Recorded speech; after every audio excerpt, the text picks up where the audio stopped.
You're listening to the Intrepid radio program with Scotty Roberts. Intelligent Talk.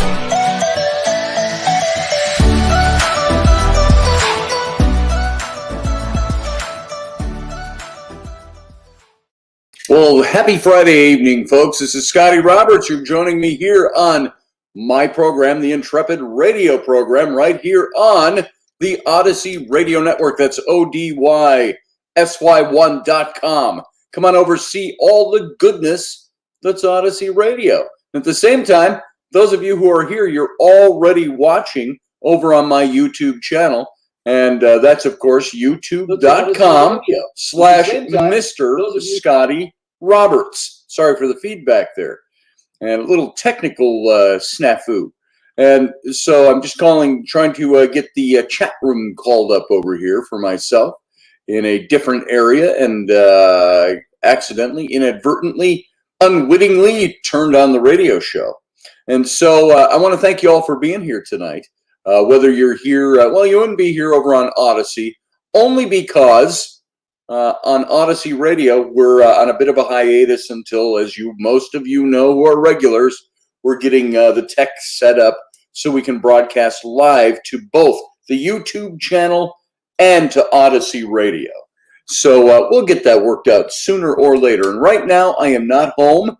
I am not in the makeshift studio down in Louisiana, but I'm up about 2.5 hours to 3 hours north of where Rainey and I live now, in the home studio, and up in the North Woods of Minnesota in Pequot Lakes, and working for a good friend of mine who is also a client of mine. We actually met, and he became a client of mine. I was designing logos for him right around the same time Rainey and I met. And he's become a very good friend.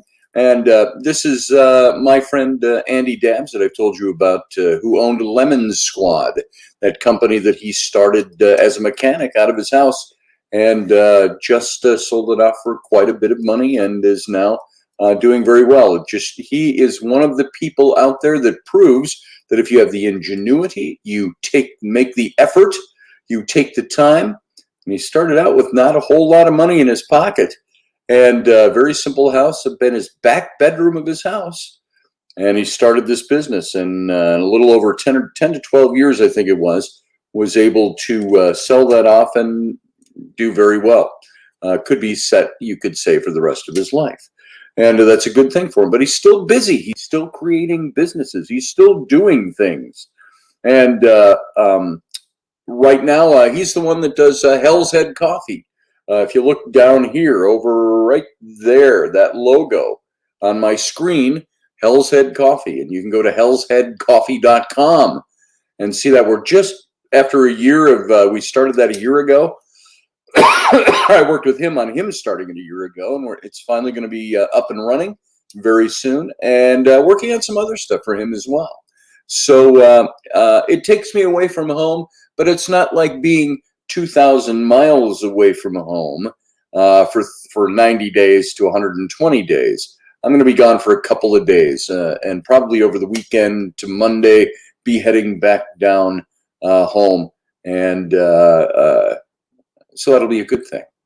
And so it's a nice break. I wish Rainey was up here with me, up here in the great North Woods. I think it'd be a relaxing time for her. This came up rather suddenly, so we didn't have really time to make any plans. And she has her massage work, and the kids had school and all of that. So she had me come up here and working away. I see Doug Stack is over in the wings.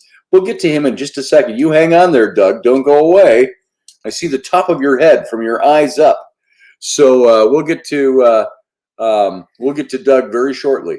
And so that's what I'm doing here tonight. And this is the downstairs of his very nice home. It was an old, dilapidated family cabin that my friend Andy bought off of his relatives.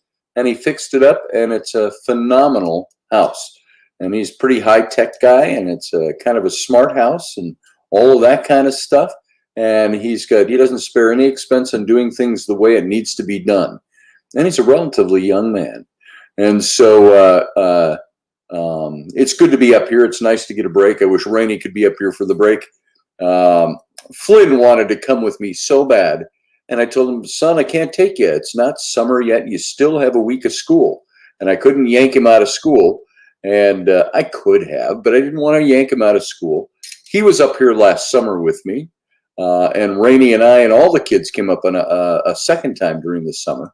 So maybe next time I'll get him up here.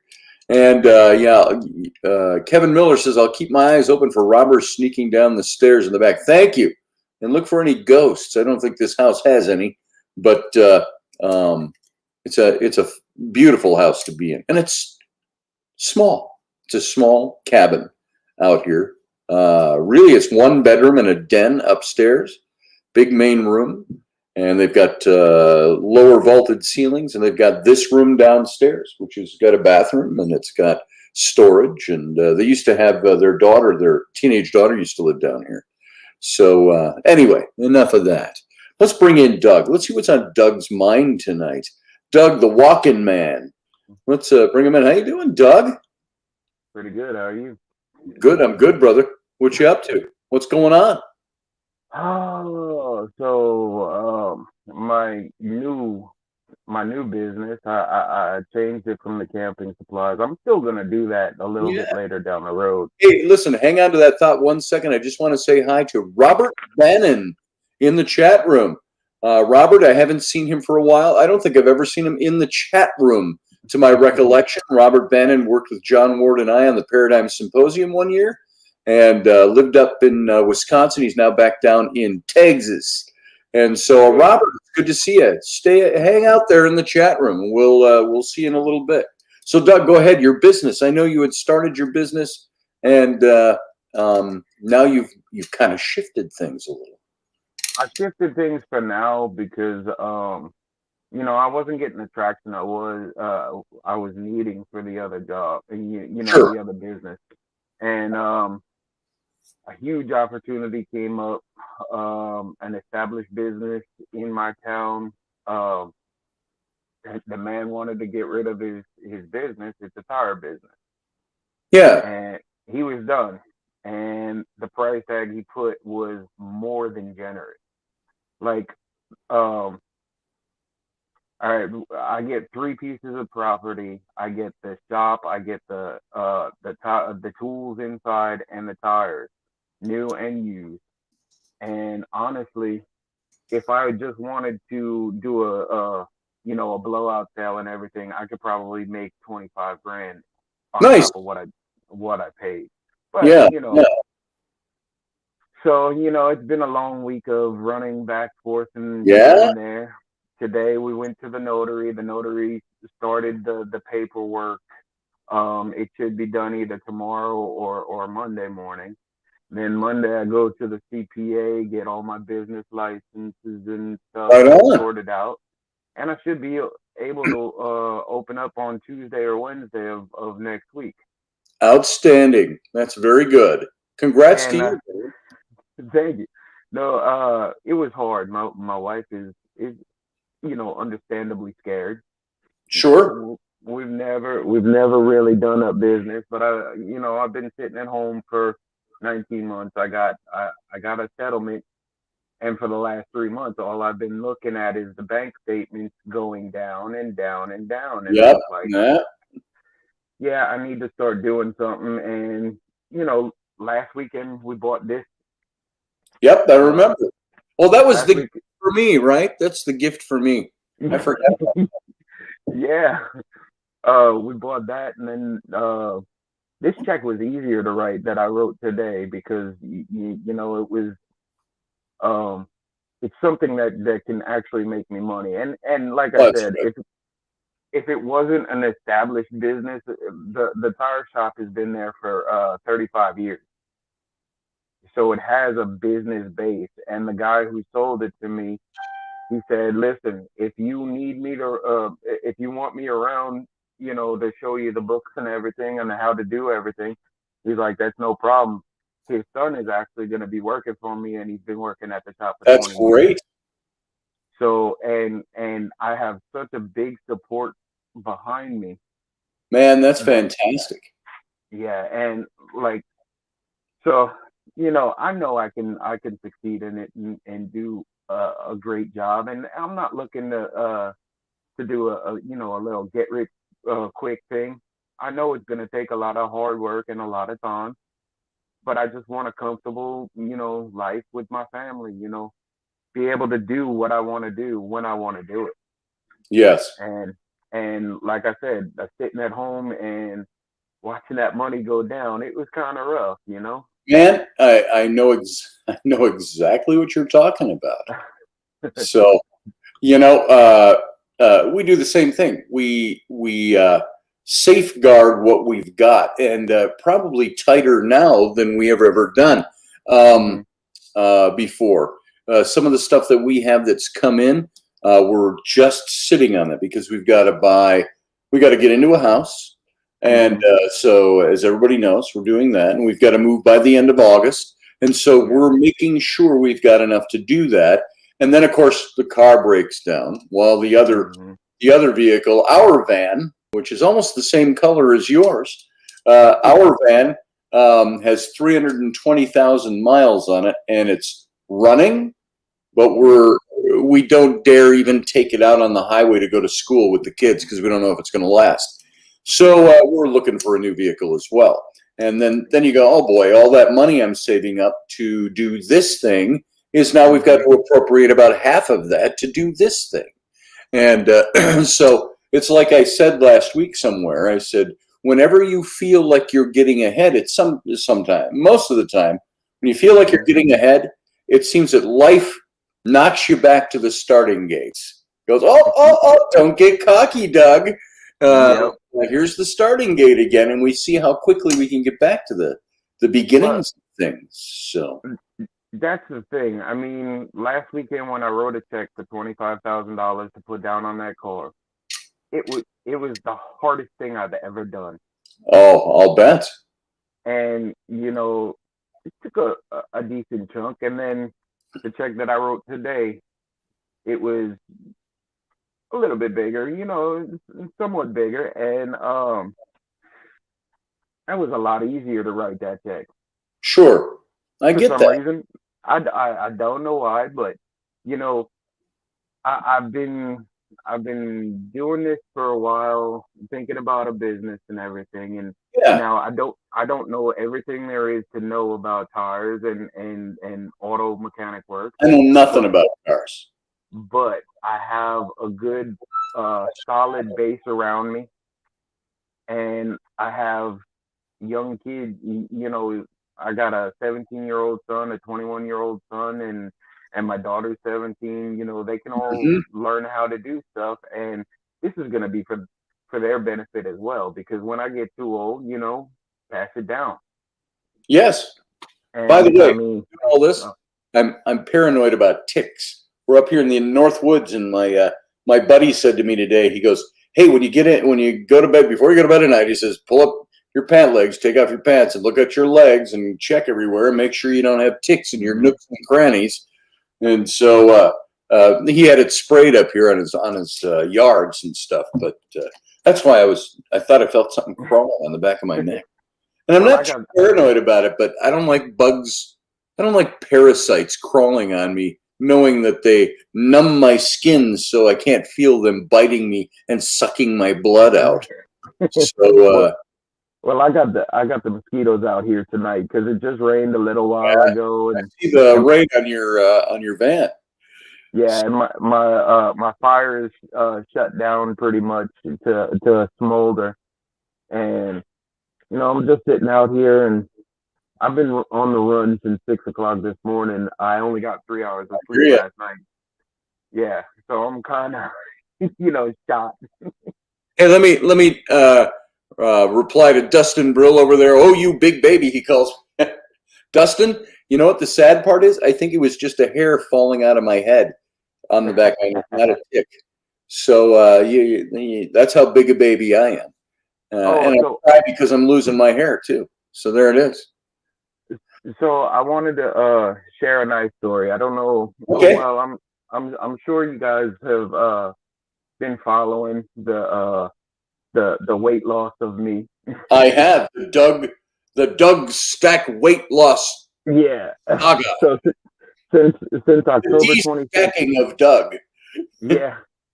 Uh, since October 26th of last year, I'm down 107 pounds. Congrats. That's a big feat. That's a whole person. Thank you. And I still got another whole person to go. Well, But with the tire shop, it's once you lose the first person, the second one's easier. Yeah.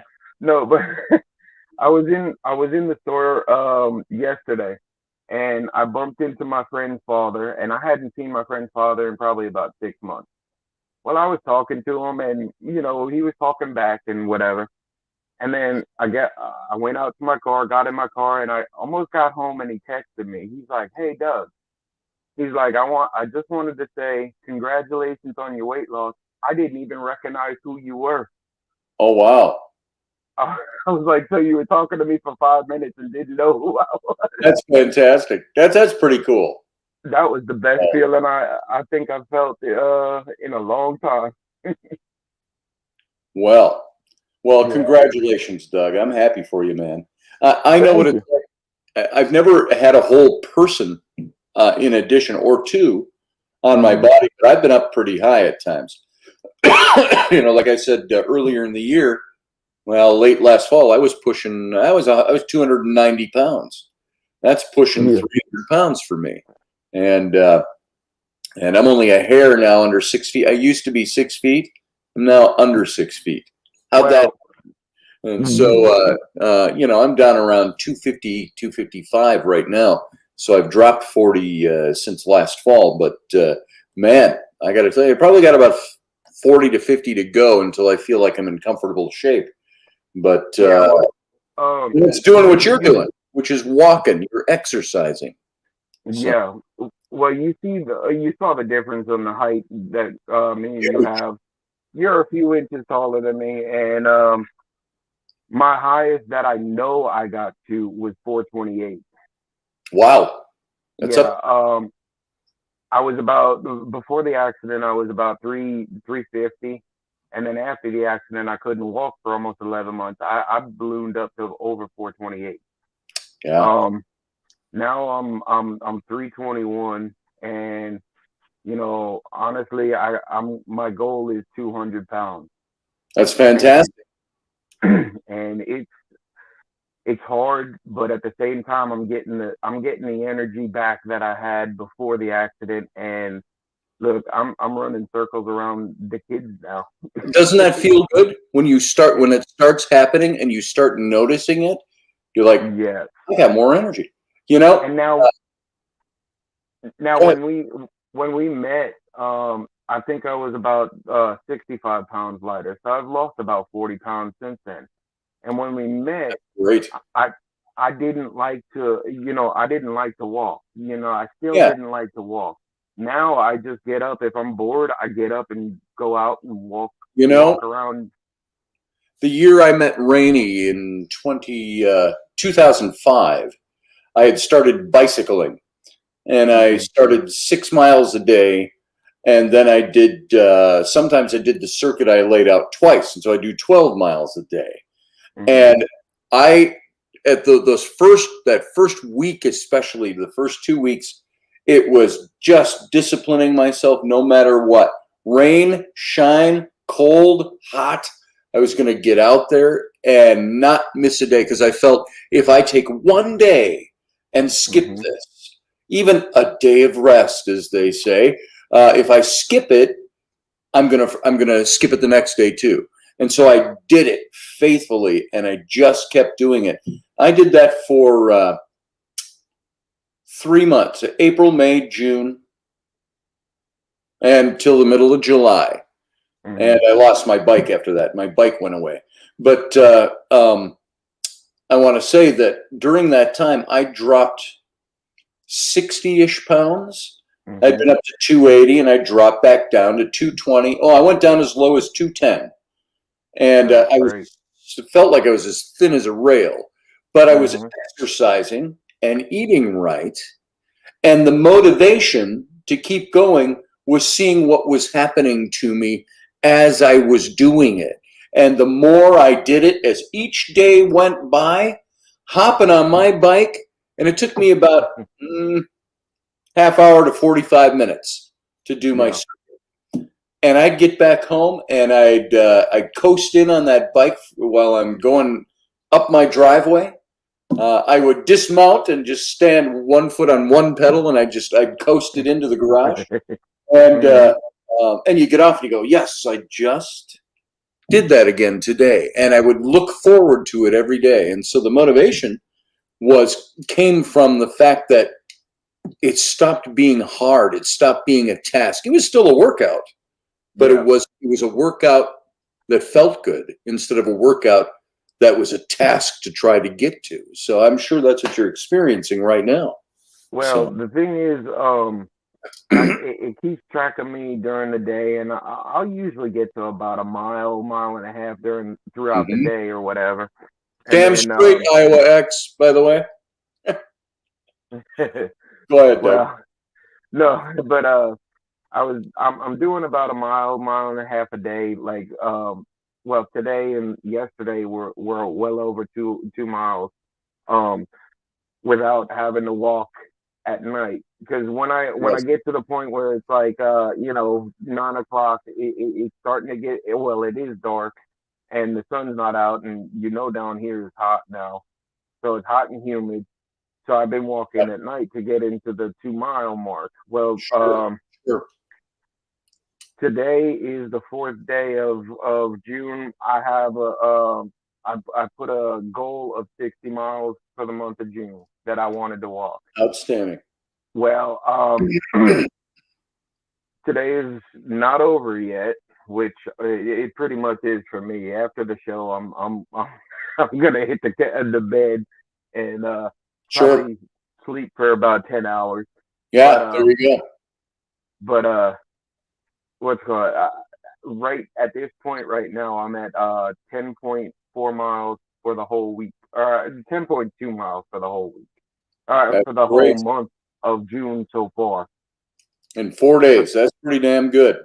Yeah. So my goal was 2 miles a day, and I haven't come under 2 miles a day yet in the 4 days. Did you just kick Scotty off? Well, how did I get here? It's amazing. I don't know. I was just sitting here minding my own business, and look, I jumped on a stream. It's amazing. How'd you get there? I wanted to surprise you. Sorry, I've got this. I showed it last night. I'm using my buddy's mouse pad, this track pad, and it's so touchy that when I go to push a button to bring Field Guy in, and I take my hand off it, it just kind of has a mind of its own. It just kind of goes, whoop, it took me off the stream. So I booted myself inadvertently. I thought Field Guy hacked into your computer and took over the. Yeah, that's what it looked like, didn't it? Yes, secret tech. I hacked into Scotty's stream to say hi, folks. So I was going to bring Field in and go, oh, hey, Doug, here's Field Guy too. Field Guy. I exited myself inadvertently. So fresh off my live stream, I said, "Oh, it's past 9 o'clock. Let me end this and jump on Scotty's." All right, what'd you do your live stream on today? Somebody was egging me on about something, so I was going on about that. I don't really have topics. I just talk about. That's the right answer. What'd you do your live stream on today? I don't know. I got off of it. What was I talking about?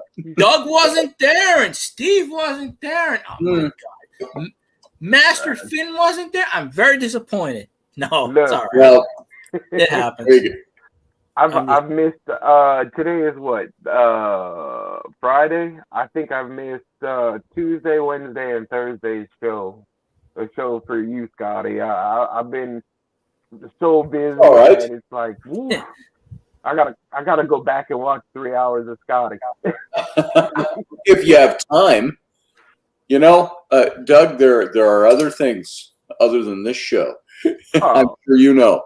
That's what keeps you away. So you're here. That's fantastic. So hey, look, every night I like to at least catch about 5 or 10 minutes if I can't catch anything.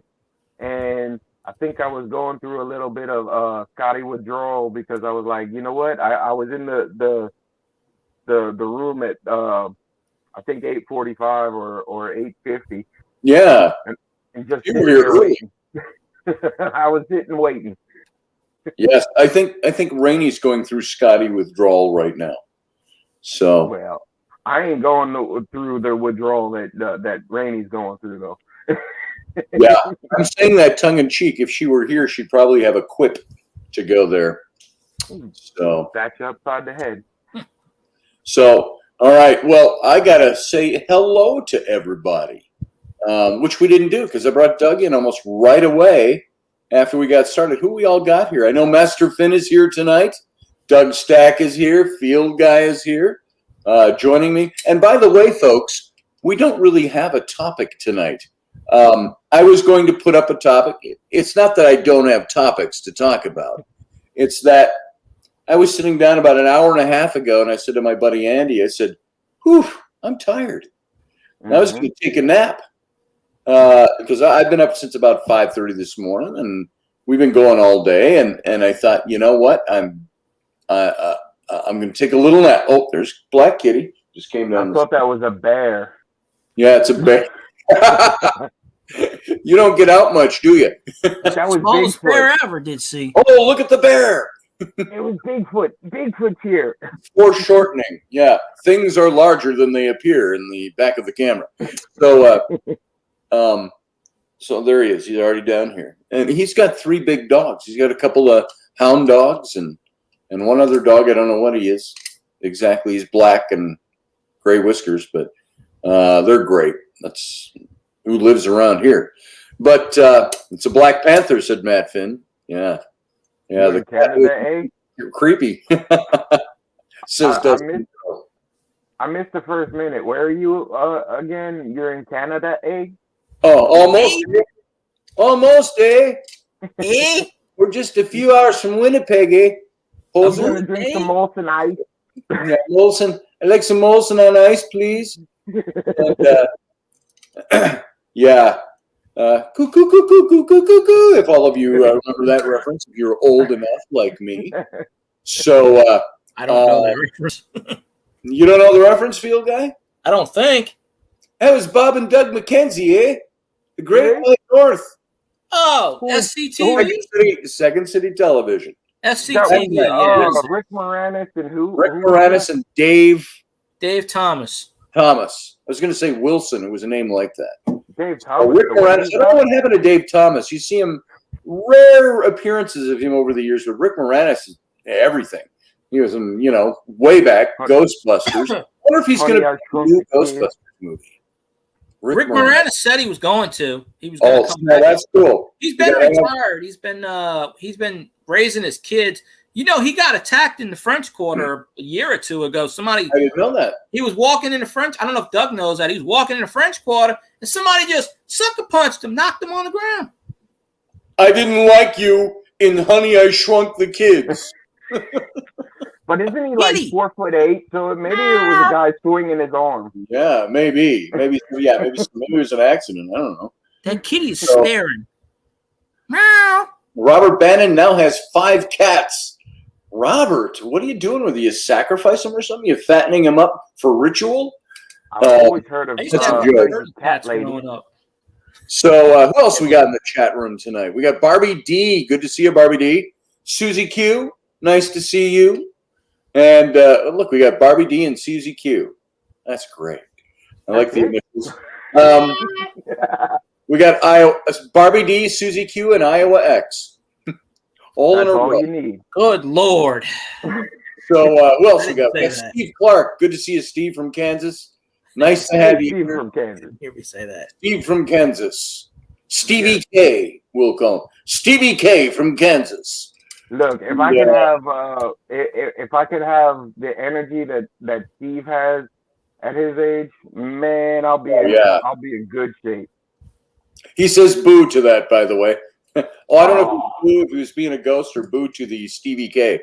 So probably boo at who knows? I couldn't be everybody. Music producer. That's not me because we got to rename you. Field guy, it's a bad name. I think we'll call you Bobby. So let's see. Michelle F is here. Little Bobby. Yeah, Cannon Free. Good to see you, damn Michelle. it, Bobby. God damn it, Bobby. God damn it, Bobby. Bobby. I like to sell propane and propane accessories. Interest you in propane. Let's see. Corey Blake. Good to see you, brother. Glad you're here tonight. DPJ. Delaney Pearl Jones is in the room. Blueberry juice and pomegranate juice is the best for energy, she said. So there you go. Who else we got in here tonight? We got Dustin Brill. I said hi to Dustin. Say it again. Hey, Dustin.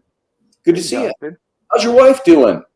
I read her posts every now and then. I hope she's doing well. And I met Dustin and his wife at a paranormal event at Old Fort William in upstate New York, Lake George, back in, I want to say it was 2009 is when we all met. So let's see what else we got going on. Who else is in here showing their face in the chat room that I may have missed? I saw Robert Bannon. Robert is a good friend of mine. We don't see much of each other anymore because he's down in Texas. He used to live in our town when he came up, and we all worked together on the Paradigm Symposium. 2014 was the year. I remember that because it was at the Women's Club in Minneapolis. That was the 2014 event.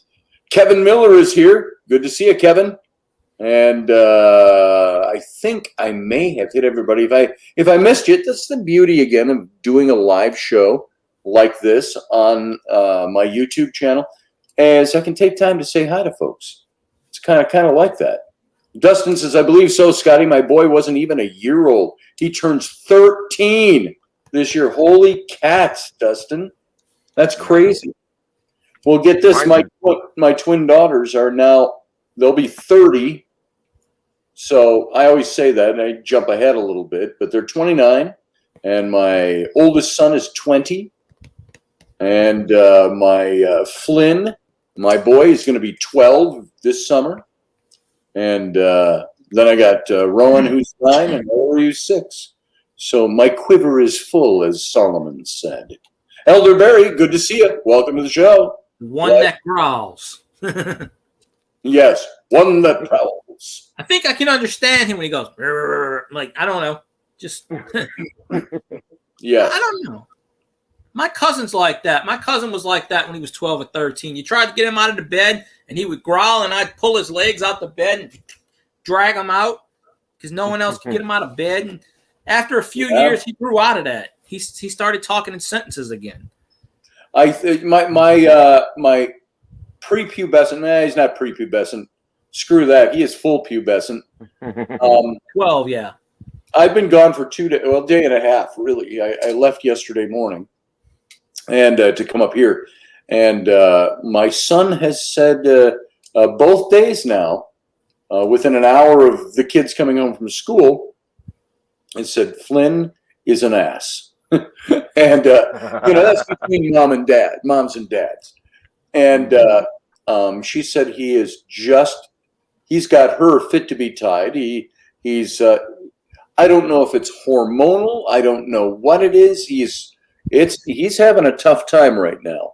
He's having a tough time not yelling at his mom, not telling her no to everything she asks him to do. And so it's kind of crazy with him right now. And I talked to him last night. She sent me a picture, and he's sitting like this in the kitchen chair. He's not looking at her, looking up. He's in the kitchen chair. And I said, what's he doing? She said, I've got him sitting in the chair. She says, he's sitting there because I told him, you can't move, you can't talk, you can't think, you can't do nothing. I don't want to hear a word out of your mouth. You're going to sit in that chair, mister. And there he was sitting, scowling. And she said, she texted me, she said, why don't you give him a call? She said, don't mention that he's sitting in the chair and being disciplined right now. Just call and talk to him. So I called him up, and I go, and she dialed the phone, and she handed it to him. And she now, folks, if you've got some parenting tips here, you can throw them in. We're not just bullshitting here. This is, well, we are, but this is something to think about. So Flynn gets on the phone and he goes, "What?" I go, "Hey, buddy." And I said, "What you up to?" I said, "Is it that bad?" "Yes." And I said, he says, "I wasn't going to talk to you." He said, "I didn't know I had to talk to you. Mom just handed me the phone."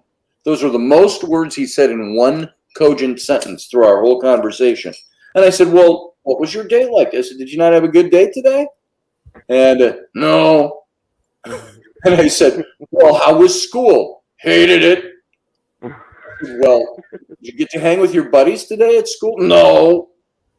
And I said, "Did something bad happen at school today?" "No." And I said, "What was the best thing?" I'm trying to get him off of one-word answers. You know, it's like, "Hey, tell me what was the best part of your day today?" "Nothing." And this went on for about 10 minutes. And I tried to get him to laugh a little bit. Yeah, he was in trouble for talking back to his mom. But Rainey's like, "Call him. He's struggling with hormones, with puberty, with Dustin asked in the chat room, how old is he?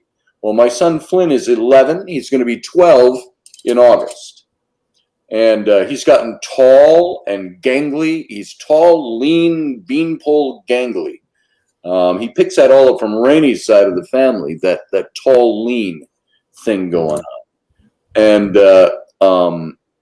And he's gotten taller. And his voice is doing the thing, you know.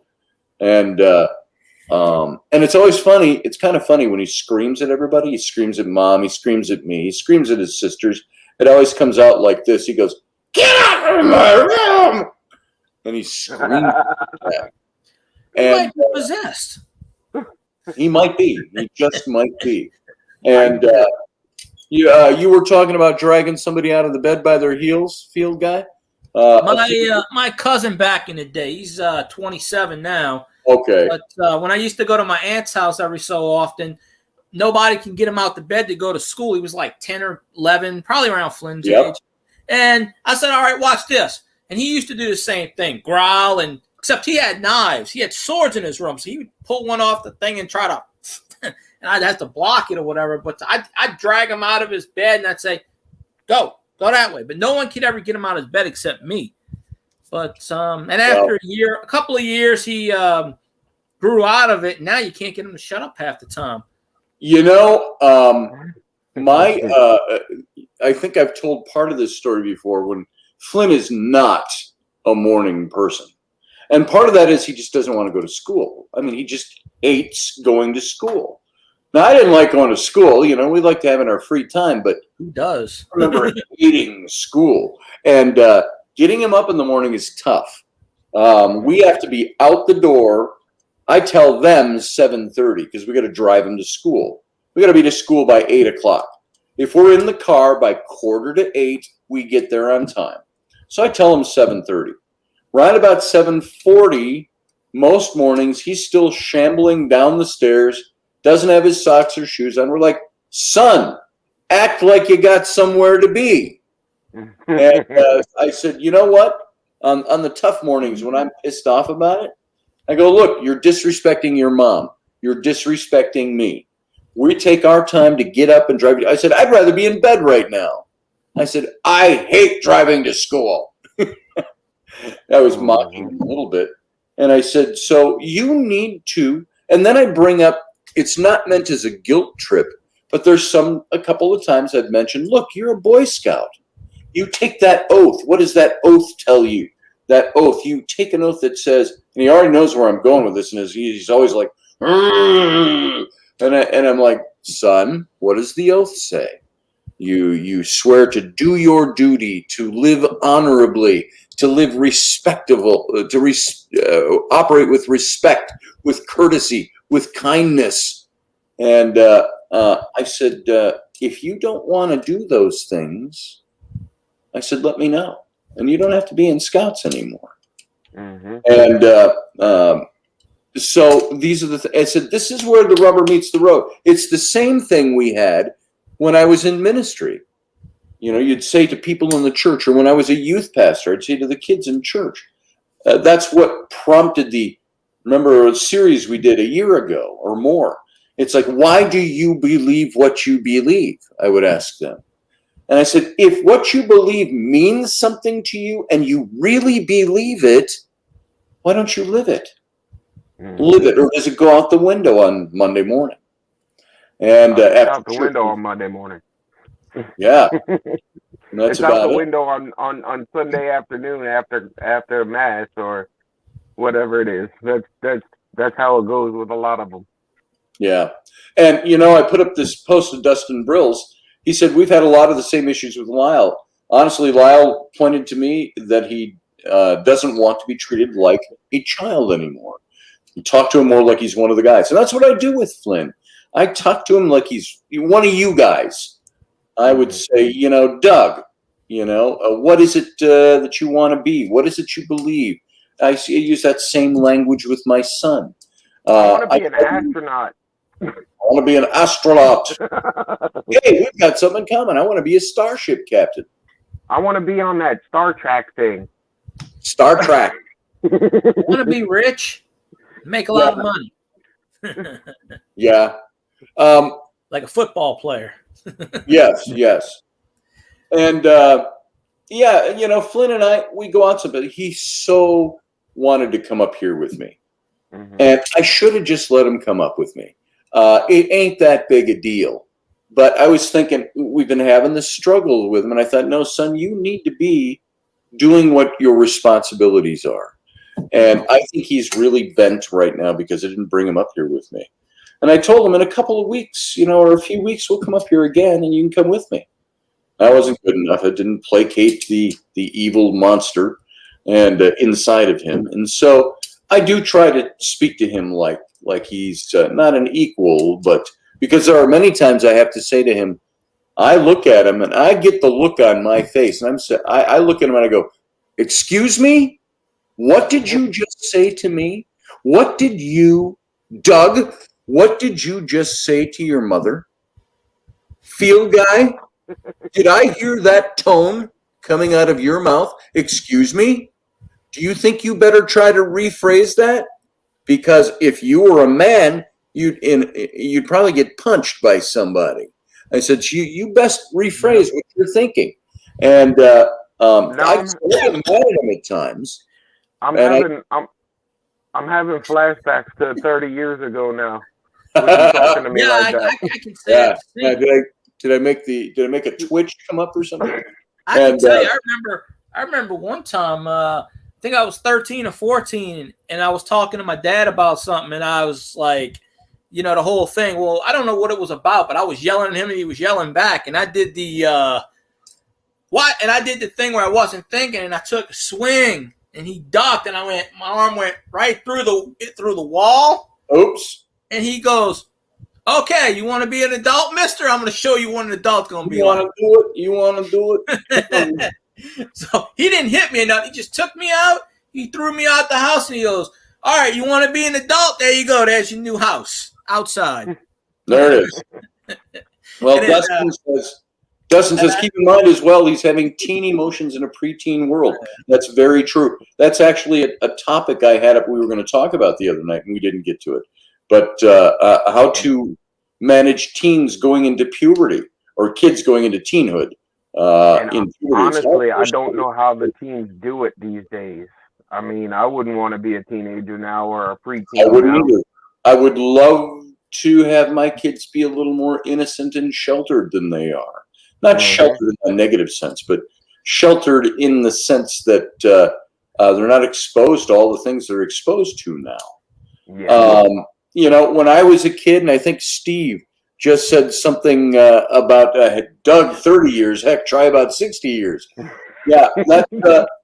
And you know what? When I was a kid and growing up in the late 60s and the 1970s, and we've talked about this many times on this show, made reference to it. We were the kids with the bikes with the big banana seats and the big handlebars and the big roll bar on the back, and that's what we did. We were, if you remember the movie E.T., where all the kids would get together on their bikes and go everywhere. that's what we did. We got together on our bikes and we went places in the summertime. Well, of course, because we didn't have internet, we didn't have cable TV, we didn't have cell phones. We had a rotary phone in the 60s. You got to dial your friend 5. And it was stuck to the wall. I got one of those things somewhere. And so we always liked numbers with the ones, because you could go 9, 7, 1, 7. So yeah, but that, and that's what we did. We went outside and played. We rode our bikes everywhere. We had the big new swimming pool. I think it was in 1971. It was built in, we lived in North Minneapolis. And so it was up in Brooklyn Center, just across the street up into the next suburb up. And it was about 1.5 miles from our house. And we'd ride our bikes up there every day. And we'd go swimming at the Civic Center, the big pool there. And we'd climb in the old tree. We had the fields, which I've talked about are now the freeway, that were on the other side of the houses that are now all gone from my old childhood house. And those fields were where we would go and play. We'd build forts, run through the grass, shoot bow and arrow out there. We're in the city. We could shoot bow and arrow in the late 60s and 70s, And so yeah, growing up and becoming, going into puberty back then is different than it is now. I have a question. Actually, I grew up in New York, so I know that climate. I've obviously been down in Louisiana for a long time now. Yeah. In Minneapolis, what's the swimming season? Is it like August 1st to August 7th? Swimming season is, just about. If it's not snowing. Yeah. So, No, what's that? yeah. Never heard of it. Basically, Memorial Weekend would be the big opening of all the pools, and stuff like that. And Labor Day would be the closing. It was roughly, it just followed the school year. We didn't think of it as season. It just followed the school year. When you were out of school, pool was open. And now, when there was there was the old Camden pool, which was 1 mile the other direction. We walked down into North Minneapolis, and that was not very far from what is now a very treacherous part of Minneapolis. But we walked down to the Camden area. They had an old theater there we used to go to all the time. For a quarter, we would get in for matinees on Saturday and Sunday. And we go to the Camden pool, and it would cost 25 cents a quarter to get into the pool. And but on the way, my mom would send us off. We'd walk the mile plus down to the Camden pool. We'd walk down there or ride our bikes. But where would it take us? What would it take us past? Lo and behold, about halfway there, the Dairy Queen. And so back then, a cone cost you, I think it was 10 cents, 11 cents with tax. Wow. And so we'd both get cones, which added up to 22 cents. So between the two of us, my brother and I, we'd have 28 cents to get into the pool. And so we used to talk our way in. We would scam our way into the pool. Somebody, oh, my mother is poor, and we don't have any money for the pool, and we thought we'd come along today just to see, please, if you would let us in, just for a little repast in the cool water. And so, or we lost our quarter, and the ice cream caked on our faces, and so, Were you channeling Oliver Twist? What's that? Were you channeling Oliver Twist right there? Yes. Please, may I have another? May I have some more? What? More? Well, so we would get in, and we'd always get into the pool. But if we couldn't get into the pool, sometimes we'd take our money to buy a Dairy Queen with no intention of going to the pool. Because what you have to do, you had to walk on the sidewalk, you crossed on the bridge, but there was Shingle Creek. There was a little creek that ran from way up, actually funny, by the new pool up in Brooklyn Center. Shingle Creek would run all the way through the city, and it would spill out about a block away from the Camden area into the Mississippi River.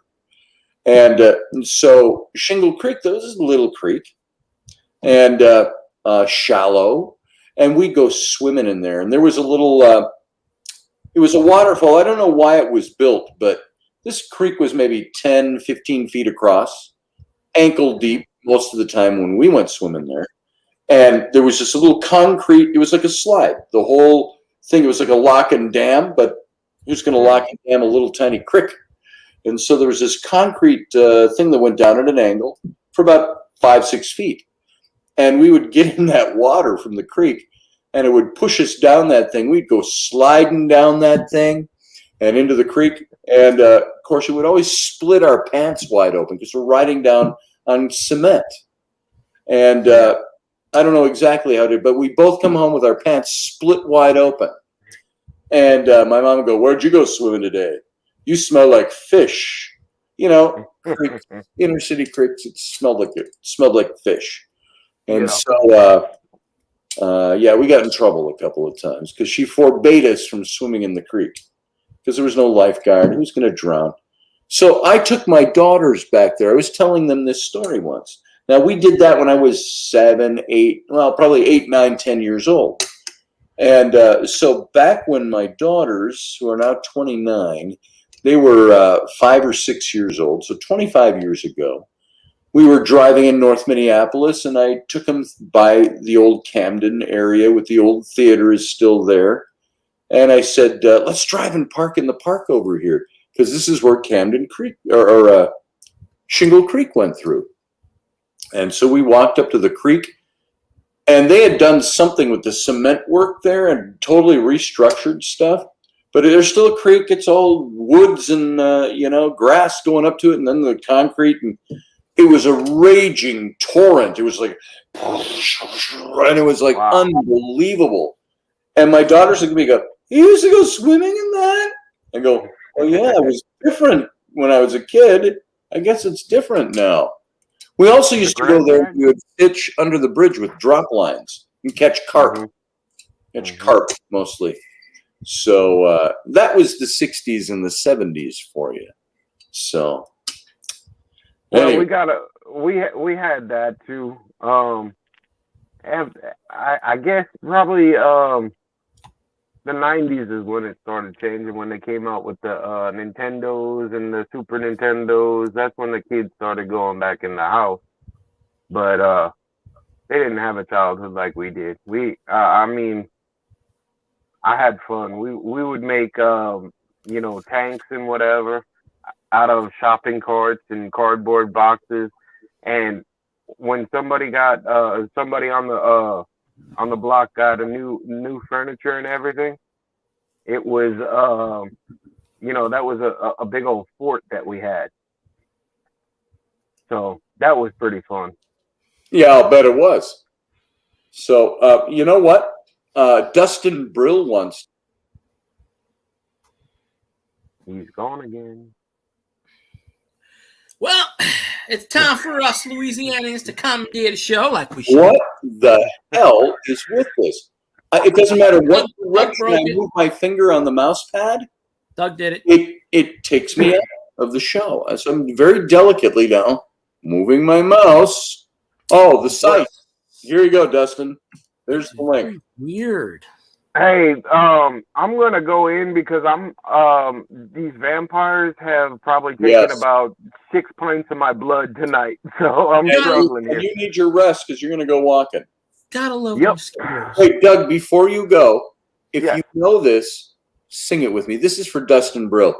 Flintstones, meet the Flintstones. They're your modern Stone Age family from the town of Bedrock. They're a place right out of his story. Here comes Fred with his 2 feet through the. No, here comes. Oh wait. I forget. I only know a few words.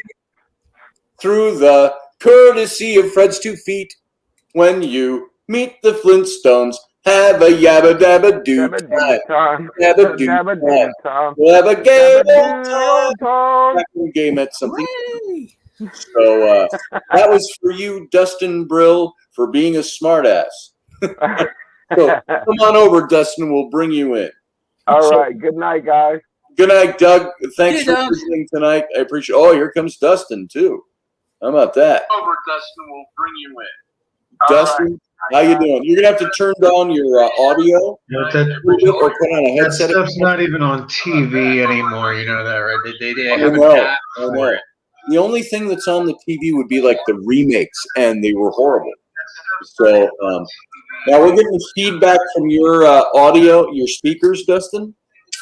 So if you've got a headset, put it in, or if you can take your sound down a little bit.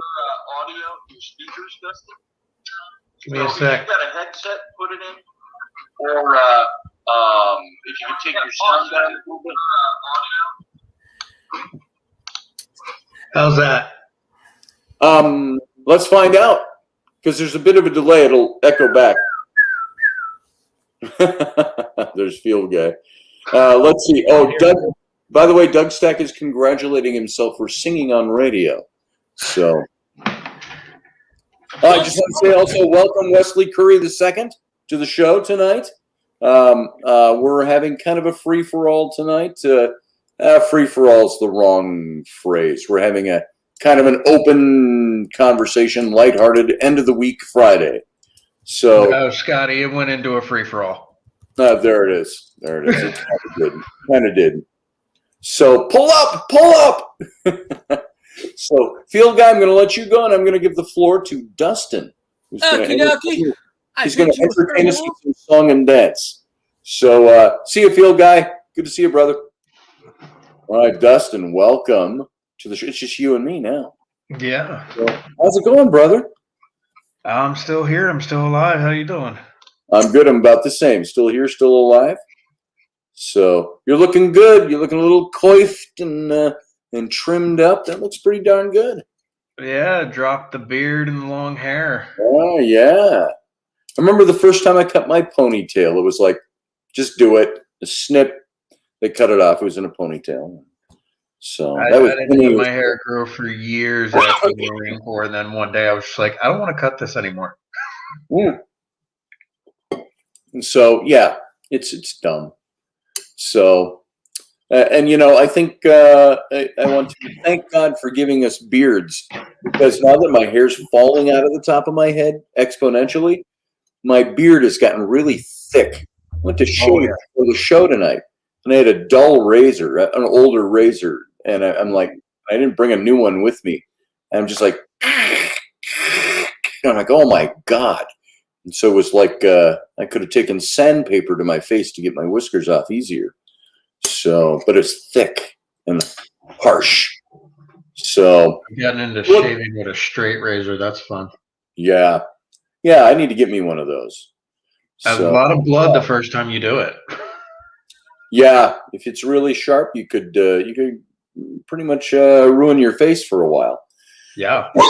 So what's on your mind? Did you want to talk about raising sons entering puberty? Yeah, like I said, we were having some of the same issues with Lyle, especially over the last 2 years. Yeah, and it really kind of boiled down to the same thing. You were talking about, you called him and, hey, buddy, what's going on? I used to talk to Lyle like that, and he just flat out told me he didn't want me talking to him like that anymore. Yeah, I was like, you're this little kid to me. Yes. Well, Dad, I'm almost a teenager, and it's one thing his therapist kind of pointed out to us was like, once them hormones kick in, he's struggling with adult level emotions in a child's body. That's right. And trying to make those things mesh is the hard part. And, I talk to my 20-year-old son the same way, though. Hey, buddy, how you doing? How was your day today? And granted, I do. You're right. When I talked to Flynn yesterday, I was kind of like, so how's it going, buddy? I kind of talked to him like, how's my little boy? And I'm sure he doesn't want that, but I try to talk to him pretty fairly and squarely about things, and try to keep, bring him up to make him feel like he's at the adult level. I think that might have been the big burn to him yesterday when I told him he couldn't come along on this little trip here, that he had school. He was like, I'm a kid and I'm in school, and my dad's not going to take me with him. And so I probably should have just bit the bullet and brought him up. And it's bit the bullet by what I mean by that is just let him come along when I was telling him you really need to fulfill your responsibilities and get to school and take care of stuff. So. I got to disagree with you on that one, man. That's probably all right. Yeah, I mean, I think you were right that, you look at it and you go, well, no, you got responsibilities. You're on your last week of school. Yeah, I can pull you out early, but I really shouldn't. He doesn't like it, but he's got to deal with it, And there was a couple years ago, my sister went through an ugly divorce, and her son was really struggling with it. And the same thing, he was exploding left and right, just screaming and shouting everything. One of them was he wanted to go to a fair, the Strawberry Festival in Darlington, Pennsylvania, and I could tell. I mean, I wouldn't go there with an Uzi strapped to my hip. The police, it's a horrifying thing. Yeah, but he wanted to go, and his mom wouldn't let him. And so he got angry, and she actually called me to talk about it. And I told her, well, what do I do? Do I let him go? I said, hell no. Yeah. I said, you're his mom, not his friend. In your case, you're his dad, not his friend. You've got to make the tough decision to go, no. Yeah, and that's actually I've said that to Flynn. There are times he talks to his mom or me in ways that he shouldn't be talking to us. And I say, hey, bud, I said, you are not my equal. I said, whether you like to think you are or not, you are not. I said, freedom, liberty, all of those. I said, you're my equal. I said, you are not my equal in this home. You are not your mom's equal in your home. I'm not one of your fat video game friends that you hang out with at school. And I was just using derogatory terms. I'm not thinking of anybody in particular. But my point was, I'm not one of your friends that you hang around with at school that you can push around at the locker or you all talk whatever. I said, I'm your dad, and that is your mom. And you will talk to her with the respect that she is due and the honor that she is due. And I said, the same with me, bud. And I said, I do not want to hear that tone out of your mouth again. Do you understand me? Do you get it? Yes. Is his answer all the time. Yes. Oh, yeah, like I said, we're doing the same thing with Lila. There's been a couple times now. For us, it really comes off as a kind of testing the water. Yes. See what they can and can't get away with. Lila's made a couple of inappropriate jokes recently that I'm looking at what Doug just said. Dead in my tracks. Here's an inappropriate joke. Doug just said, hey, stop calling me fat. I'm big boned. I just want to say, hey, Doug, leave your big bone out of this.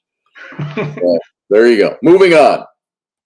I don't fully remember what it is. I know it was inappropriate enough that it kind of left my jaw on the floor. And all I could do is I struggled not to laugh because it really was funny. Yeah. But at the same time, I just looked at him. I was like, no. And I told him, I said, let me hear something like that from you again. I'm going to put my foot up your ass. Yeah. And see, he immediately apologized, and with Lyle, it seems to be much more he's testing the waters. He's seeing what he can and can't do at this age. What's interesting, have you experienced this too? My son, when I yell at him, I'm not screaming at him in an uncontrollable rage. I raise my voice. I sound exactly like what I just did. And every time he does something and I have to talk to him in that voice, he starts to well up with tears. Mm-hmm. And I'm saying, son, I said, I'll say something as simple as, son, you don't talk to your mom that way. I said, you respect and honor your mom. I don't want to hear that come out of your mouth again. Are we clear? And he's already crying. Because when I haven't touched him, I haven't done anything. And he doesn't always apologize. He just does the kind of turns away, like, I'm going to leave the room now. And I'll say, don't you leave the room. I have not let you go yet. I said, you stand right there. Get right back, right there where your footprints are. on the carpet. I want you right there. Now you can go. You know? And you know what that is? And I can remember when I was like that, and Lyle's like that. Lyle will be to the point where, like, he's gotten caught watching YouTube when he's supposed to be in class because he's still doing remote learning right now. He's doing better on the computer than if he was in regular school. And so his mom caught him on YouTube when he was supposed to be in class and told me, and I came home and the same thing. I didn't raise my voice or anything. I said, I hear you got in trouble today. And it's full panic attack mode. And, you know, I think it's the embarrassment. You know, it's being put on the spot in a situation where, do I show my emotion? Do I not show my emotion? I've crossed the line, and I know there's so many things that happen all at once that it boils down to embarrassment. Yes. And for me growing up, that was one of the big things. Was there was no better way to discipline. I don't want to say punish, but there was no better way to discipline a kid and have them learn their lesson than to embarrass them, because they're going to remember that. And I don't like embarrassing my son or my kids in front of other people. I don't like that because I know what that feels like. I don't want to be embarrassed into good behavior unless it's dramatic and it's needed. But I'll look at my son and I'll lean into him and I'll say, son, you will shape that up now or I will embarrass you in front of the people around us. Okay? Yep. You going to fix that? Thank you. So I'll tell him. To me, that's treating him like an adult. I'm giving you the opportunity to fix this, okay? Thank you. And I thank him for it. Thanks. Right. Let's move on. And so Wesley just said, go camping. He says, first thing he said, Wesley said, get your son together when he's 16 and show him how to pay the bills and stuff. You know, I used the opposite of that the other day with my son. The way he was talking, there was something that was said in the way it came across. And I talked to him about respecting his mom, and he started mouthing me back about respecting his mom. And I said, hey, son, I said, to tell you what, how about this? Oh, he was bristling because I gave him a task to do. I had a client stopping over to the house. And so I told the kids, hey, your mom and I spent all day yesterday cleaning this house, top to bottom. I said, look at the living room. Oh, this was on Saturday, I think, because they were home. I said, look at the living room. I said, it's taking you about an hour to dismantle what Mom and I did yesterday. I said, it's okay. You got to live here. All he is. I said, but all he is now, got to get in there and pick up all the stuff. And they're griping. They're all picking up. And Flynn's like, no, I'm not going to pick up. It's not my mess. I said, Flynn, I said, I just did the dishes this morning. I said, I do the dishes every morning. When I said, I get up every morning at 5:30. I said, you know what one of my tasks is? I make coffee. While I'm doing the coffee, I do the dishes from last night. I said, you know what? Guess what? I washed some of your dishes. I said, I washed your sister's dishes. I washed your mom's dishes. And I said, oh, you know that meal you ate last night? I said, Mom cooked that meal for all of us. I said, the night before, I cooked that meal. I said, we cooked your food for it. I said, oh, the food that you ate on the dishes that you didn't rinse off like you've been asked to do for 5 years? You just threw it in the sink so it all dried on, so the person doing the dishes has to clean it off, which should be the kids' jobs, and it's not quite yet. But I said, guess who bought the food that you ate? I said, your mom and I. I said, so we do things for you guys every day. I said, what about the shampoo and the soap? And I was teasing him a little bit. I said, the shampoo and the soap that you take a shower with once every couple of weeks.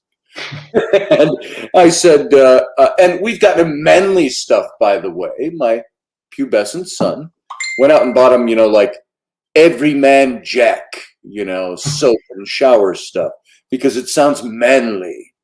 And he's like, ooh, I like this. Can I get it in the lavender, Dad? And so I'm like, yes, you can. Everyman Jack lavender. I said, there's no lavender with Everyman Jack. I said, it's rock base or sandalwood or, fresh dirt is the sense. But so I went through all of that litany with him and said, these are all the things your mom and dad do for you. That isn't all just for us. Is it? So when I ask you to help pick up the living room and get the stuff put away, I didn't tell you to go delineate whose was what. I said, see that mess? That's your job. I want you to do that. See that floor? I want you to sweep it. And, we dole out the chores because I had an impromptu client coming over. I said, it was clean yesterday. You guys helped mess it. I didn't help mess it. You just got to keep reminding them through the whole thing. I'm like, so what? And that's why we brought out the stuff about food and buying and bills. And Wesley said, show them the bills. Well, I didn't necessarily show him the bills that the other day, but I told him, you know what? Until you're paying the bills here and buying the food and cooking it and doing the dishes. I lost Dustin. I said, until you're doing that, guess what? I said, you're going to do chores around here. You're going to help it out. You're going to pitch in. There he is. He's coming back. Add to the stream. Sorry, we lost you there for a second. So I think he's still a little frozen. No, that was my internet. Love living in the mountains. Oh, there you go. There you go. So anyway, that's what we do. Wesley says, show them how much you're spending on them. We do that. My son collects cards. He likes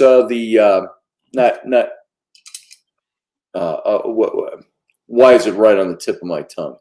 Pokemon cards. And so he collects them. And he likes to collect them and see how much they're worth and all of that. And he's got them all organized, as well stacked up. And I said, when's the last set of cards that you bought for yourself out of the money you earned out of the job you're working? Oh, that's right, you don't have a job. I said, you're only 11. I said, nobody's asking you to work, but I said, remember where your stuff comes from. Mom and dad love you, and we give you stuff. We feed you. We actually feed you because we love you. And and I told him, now this wasn't when he was in trouble, but we were talking once a couple of weeks ago, and I said, when I was 11, I was a stonemason's apprentice, a guy who built fireplaces and did stonework. I said, I was 11, the age you are now. And I said, I wasn't out working because I had to.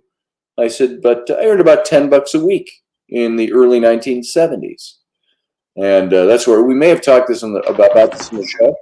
I took a look at that, by the way. Look up what $10 in 1973 is worth in today's equivalent dollars. And I was surprised to find this out because I get $10 for a weekend, age 11. I thought, whoa, that's a lot of money. I'd never had that much money in one sitting ever. And I find out that that's worth $63 and some odd cents by today's standards. So that was pretty good. And I'd go buy my own clothes. I told them we go to garage sales. And I'd go buy my own clothes and stuff. And I bought my own stuff, my own toy. You could go to Kmart. Remember Kmart? You go to Kmart and you could buy. I bought a pair of shoes for, $4, $10 for a pair of boots. And, the same things that cost you $60 today. I guess that makes sense. So that's part of this whole process of, for me, of raising him. What do you do when you run into that? What kind of things do you tell your son?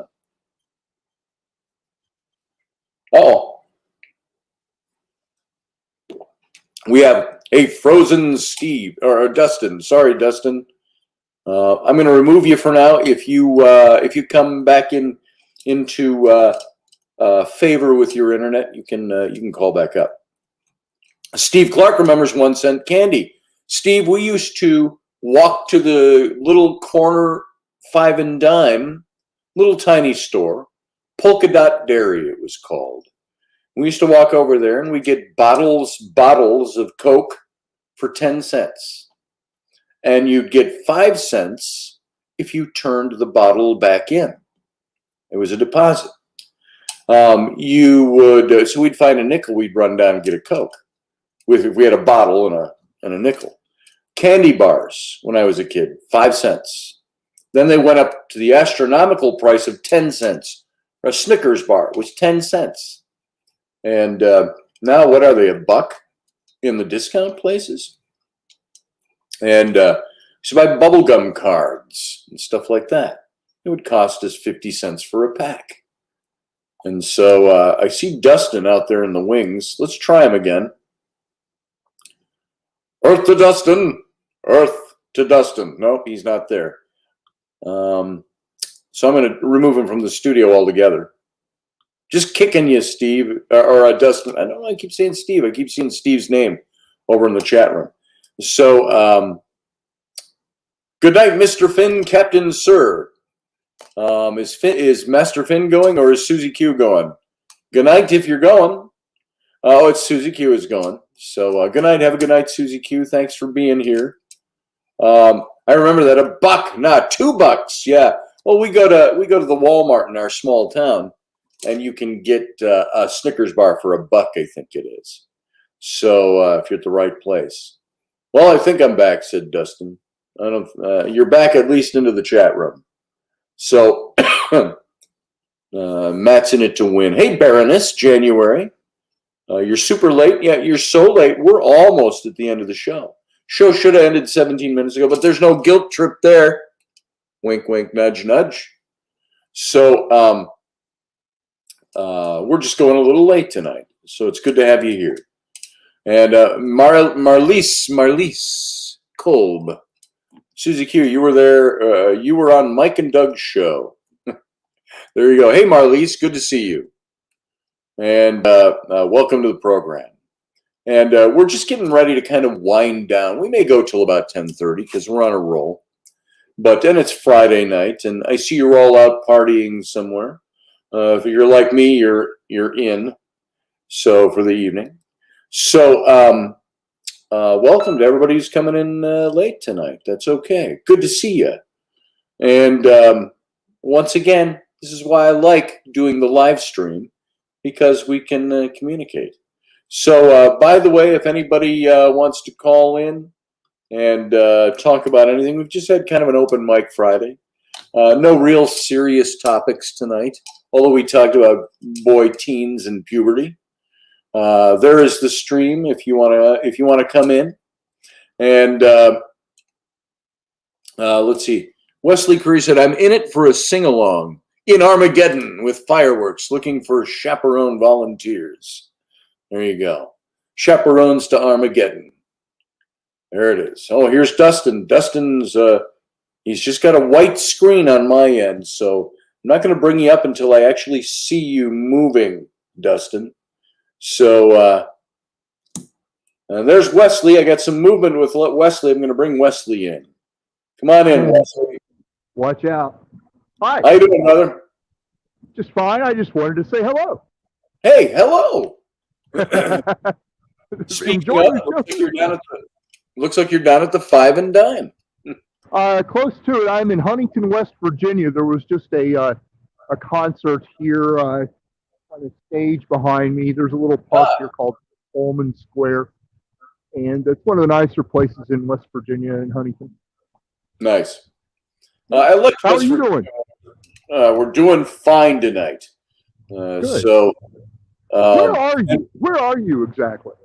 I am right now. I am in Pequot Lakes, Minnesota.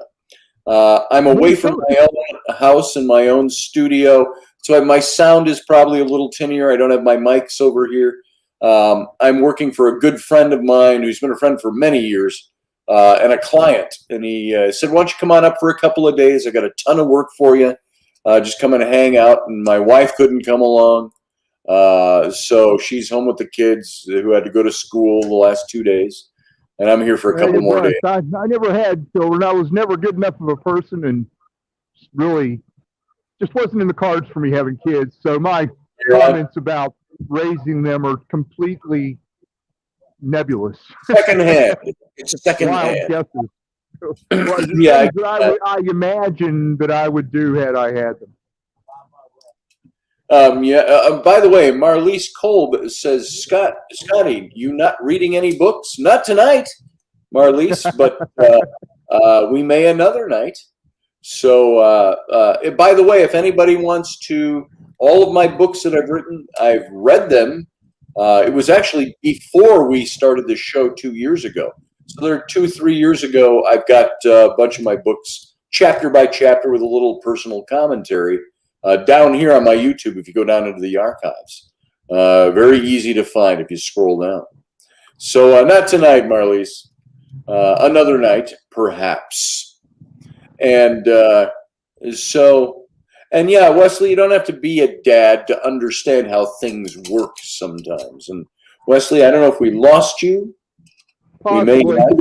Oh, there you go. Possibly. Lost your picture. That's all right. So, Marlies, by the way, asked if I have any new books, and I might take that opportunity to say, as many of you know, I've got a couple of books in the works. Working on the novel right now, which is going pretty well. I got to get that done for my agent pretty soon. That's the one set in 1920s Egypt, mysteries and paranormal stuff, and adventure and history and archaeology and all those things wrapped into one. And I kind of said in selling the book, I had to say, you have to use the familiar. Well, what's the book like? Well, it's kind of like you take the Indiana Jones movies, the Mummy movies, you take action and adventure movies, you take World War I movies, you take movies about Egyptology or documentaries, and movies about ghosts and spirits, and only wrap it all up in not overly fanciful, but using actual historical data and making it into a wild fantasy. And so that's what the book is about. And it's as I've said, it's an occult mystery, an occult detective story by the two main characters. So that's the one I'm working on. The second one I'm working on is a book for my publisher on the Book of Enoch. And the third one is my publisher also wants to take my 2012 book, The Rise and Fall of the Nephilim, and and a bunch of chapter notes, and they want to re-release that in the second edition. So Marlies, thanks for asking. That's what I'm doing with my writing nowadays. I don't know anything from Mike King, Marlies. I'm not even sure if I know who Mike King is. Let's bring Wesley back in. Hey, Wesley, you're back. Hey, apparently I got cut off by the internet. Yeah, I was curious. Kind of a touchy subject, maybe. But when it comes to spanking, I was really blessed with a wonderful dad. He would let me know I'd done something wrong and let me know I was going to get spanked. And then he'd put me in my room where I had to sit and think about it for about 4 or 5 hours. Yes. Before it was bedtime, I have to go into the bathroom, pull the pants down at 5, 6 years old. And he'd take a hairbrush and use the backside of it, and just enough to sting my little butt. Not enough to hurt or bruise, but there was a sting to it. Sure. And never in anger. And, you know, it was the buildup that I was putting in my head for those 4 or 5 hours waiting for the spanking. Oh, yeah. Made it hurt more. I am of the firm belief that spanking is a good thing if it's done properly. I think there's a certain age. There's a certain age you don't spank after. I think when a kid's about 6 years old, spanking doesn't work anymore. You need to use other methods. So yeah. But he was never in anger. It was never spanked in anger. Always done in a very firm and I understand it now as a loving way. Yes. Yeah. Oh, by the way, Marlies, that's very interesting. That's intriguing. World War I, World War II is what he writes about. I have a friend who wrote a novel about World War II, and I did a cover of it, and I used Rainey on the cover. I think many of you, when I play the ad, you'll see that cover go by, Peril on the Sea, and I used my wife on the cover of that illustration. Spanking, we take away privilege.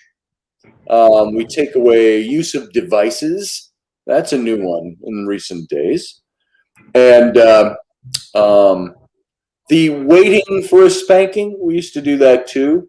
It's like you go up, now it wasn't 4 or 5 hours, but it was usually you go upstairs and you got a spanking coming. You sit in your room, I don't want to hear a sound or it will be 2 spankings.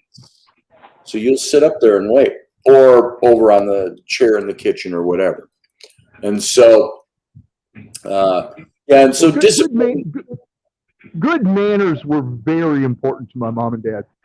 Yeah. Good table manners, just, please, thank you, that kind of thing were very important to them. And, I think there's a spirit to that is somewhat maybe lost in the youth today. Yeah, I think sometimes.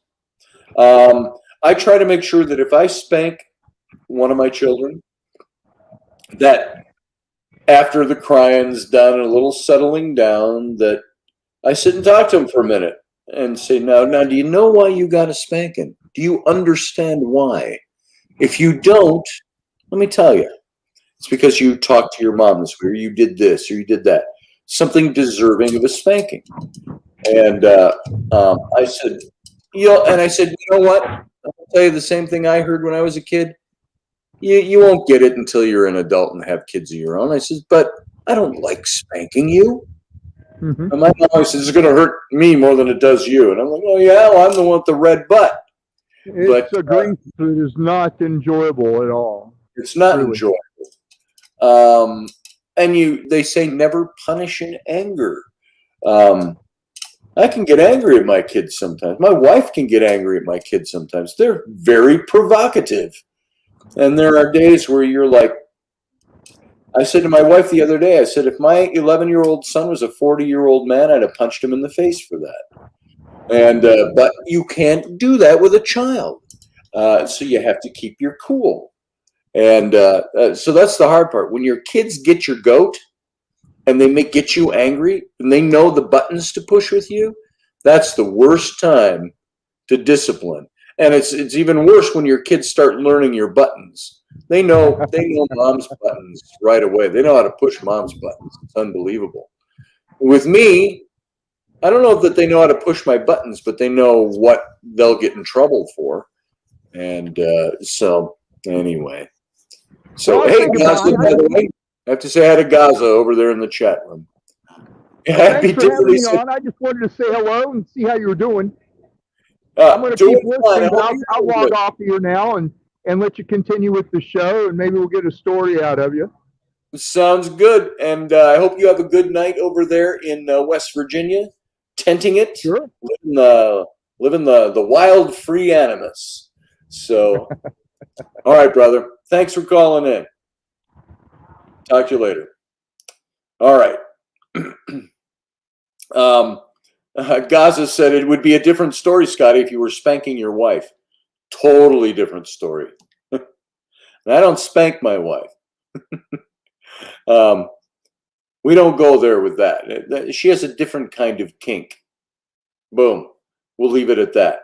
So Gaza said, I told my kids, touch your toes and count to 10. In between 1 and 10, they got a smack. They didn't know when it was coming. And it's like, oh, you know what would be great? Tell them, get a number in your head. And if you get the number right for what number I'm going to spank you on, you get 50 cents. And you keep them going on that. Then you have them tell you ahead of time, what's your number? 6. You spank them on 5. So there you go. I don't know. That's just the devious part of parenting, maybe. 95% of the time, says Guz, I didn't have to smack them because they were crying so loudly they learned their lessons before I said or done anything. Exactly. Sometimes they are. My kids are like little rebels. They're just like, I dare you to spank me. Well, my 6-year-old, we don't spank a lot. She gets a swat on the butt. If she knows a swat on the butt is coming, she's like all over the place. You go, hold still. And she's like, what's my motivation to hold still, Dad? You're just going to spank my butt. And it's like holding on to a wild cat. And so anyway, you get that feeling too at times like, where did I lose my kids along the way? Why am I not relating to my kids anymore? Why do my kids not like being around me anymore? It's not because I'm mean to them or anything like that. It's like they're just in different areas. They're doing different things now. And Marlies asked me what do I think of Trump.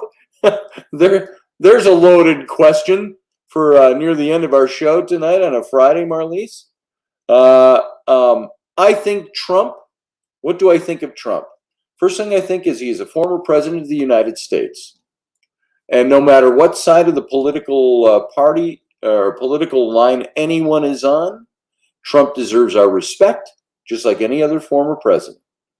I didn't agree with much about Obama. I respect him as the former president. I don't respect a lot of what he's doing now.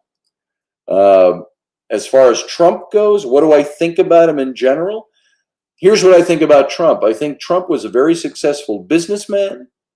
He was also, for many years of his life, a millionaire playboy, and probably did and said things that millionaire playboys do. He was a real estate mogul who made his billions doing that in New York.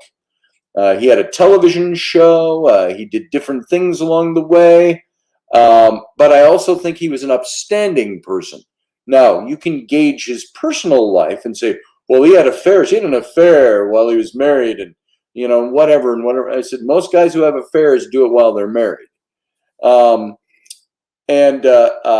he did this. He was a womanizer and this and that. And, I don't think he was a womanizer, but I think he was a typical billionaire, guy who had money, a guy who could attract women to him. So, yeah, did he do bad things sometimes? Sure.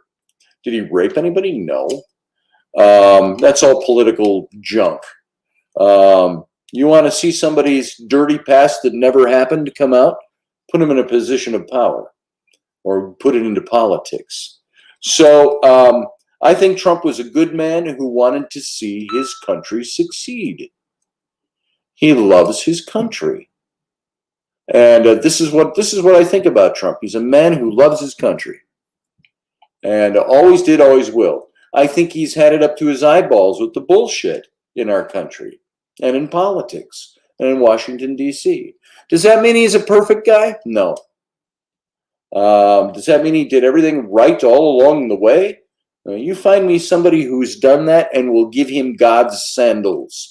So Donald Trump, to me, is a man who loves his country. He's a man who did his best to serve his country. I think he's a man that's not done serving his country. And I think that there's a lot of people who are playing political games regarding Trump. So, boom, that's what I think about Trump. There it was. Fair question. Thanks for asking that, though, Marlies. I appreciate that. That's a topic for another night, like Stack said. Yeah, it really is. We'll have to get into that another time. Matt Fenn says deep state's propaganda machine bombarded him relentlessly. He spent 4 years. Have you seen anything like what happened to Donald Trump with the press and with the deep state propaganda machine? Did you see any of that happening with Joe Biden? It's been relatively quiet, hasn't it? Is it because Joe Biden's the perfect man and perfect president? I don't think so. It's for another night. We'll hit this topic. All right. Steve Clark says, okay, I guess I'll just say goodnight now. All right, Steve, okay. I guess I'll say goodnight right back. Thanks for being here, brother. Good to have you here. I'm glad that you made it in. And we will see you next time. And let's see. Matt Finn says, nope, all soft hands and no questions. I missed something there. I'm not sure what you mean by that. So you're welcome, Marlies.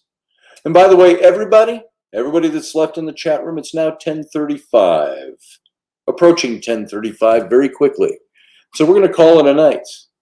And I want to thank you all for being here. And by the way, if you are not a member of this channel, hit the little join button. It's down below here, underneath the screen on your YouTube channel. Hit the join button. A little window will pop up, boop, and it's going to tell you 3 different ways that you become a member of the show. $2 a month, $5 a month, $15 a month. And you can see what you get in perks for doing that. And the biggest perk, of course, is helping support this show and keep it on the air. If you like this show and you like coming here, go ahead and hit that join button and put some stuff in. Thank you, Gaza. Oh, look who popped in. Steve Clark popped in. We're just getting ready to sign out, Steve, but let's bring you in. Hey, Steve. Hey, How you doing, brother? could do a lot better. Yeah. I took my truck into the shop today to get the front end checked and the shocks and everything because I need new tires. Yeah. Well, I found out the front end's shot. Uh-oh. The shocks are okay. The rear end's going out. They changed the oil. I paid for it to be checked and oil changed. Driving home, get 3 miles from it, and blew a brake line right in the middle of rush hour in Wichita, Kansas. Oh, boy. So now it's sitting back in the shop. And I'm out of a vehicle for however long, but it's just been a rough day, and I don't mind. I love Trump. I love what he did. There's some things I didn't agree with, just like Obama and all the other presidents in my 66 years. There was good and bad of everybody. And then it stays, love thy enemies, live thy neighbors and stuff. It doesn't say that you have to like what they're doing. That's right. So I love everybody, but I don't like what Biden's doing, but he's my president. So it's like, that's what I told people. Everybody all through the Trump presidency was like, he's not my president. I said, well, then what country are you from? I said, because you know what? Biden is now president. He's my president. You know why? Because I'm a citizen of the United States. Did I vote for him? No. Would I ever vote for him? No. But he's now, of course, people, I get their meaning. They're personally appropriate. He's not my president. I didn't vote for him. Well, you know what? That's the way a democracy works. Sometimes you get what you want. Sometimes you don't. And on top of that, we're not a democracy. Everybody, I say this, I'm thinking of you guys. You probably already know this out there. And Steve, I know you know this, and most people know this, is that the United States is not a democracy. We stand for democracy and freedom. We help perpetuate democracy in other places of the world. But our form of government is a republic. And on top of that, we're a constitutionally limited representative republic. And so it's not a democracy. And here lately, though, you look at the big corporations and everything that donates money to the Democrat Party, the Republican Party, and back about the time Obama was running for the second term, there was another bunch that tried to start a party, another political party. The only thing that stopped them is they didn't have the certificate of a non-profit organization. Right. And what a lot of people don't understand, the Democrats and the Republicans both have that certificate of non-profit organizations. So half the money that was going towards this other party had to be paid in taxes. I believe we need a third party. I do too. I think a third party would be just fine. But in order to have the money raised like the Democrats and Republicans, they have to have that certificate of non-profit organization. Guess who gives that to them? The House, the Senate, and the Congress. Yes. Don't think it'll ever happen in my life. They all have special interests of their own. So, hey, Steve, I hate to cut this short. I'm going to end. My brain is done for the day, and we're going to cut this off, and maybe we'll talk about this topic next week sometime, or Sunday morning even. And so we'll hit it again. I appreciate you calling in, brother. And I hope things go better with your car.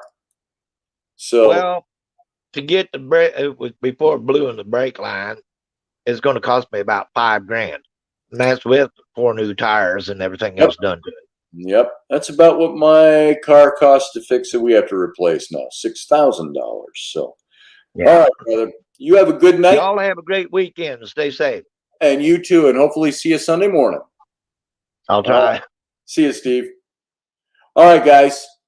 So that's it. We're going to wrap up for tonight now. And as I just mentioned to Steve, we'll be back here on Sunday morning.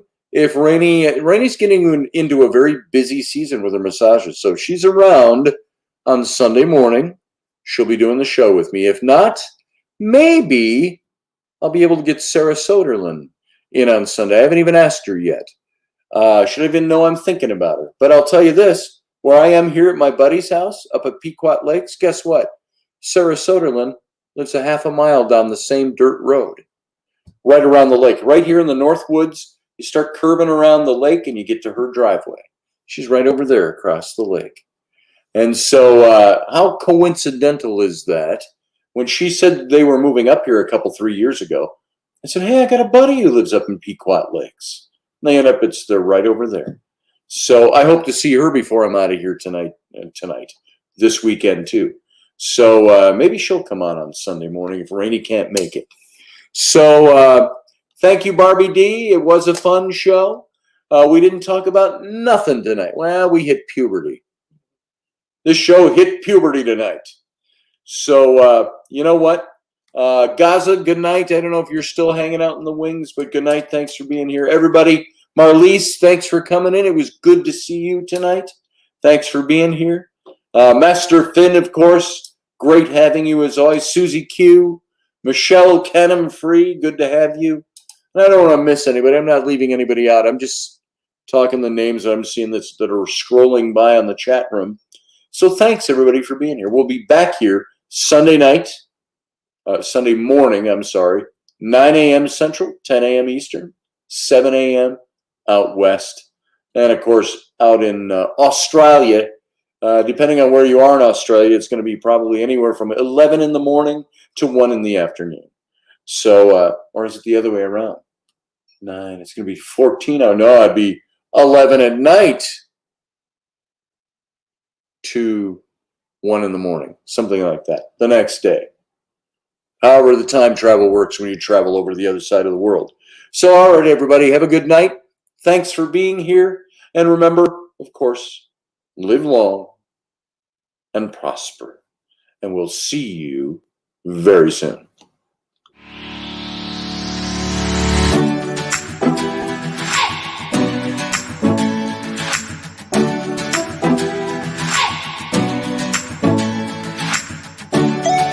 You're listening to the Intrepid radio program with Scotty Roberts. Intelligent Talk.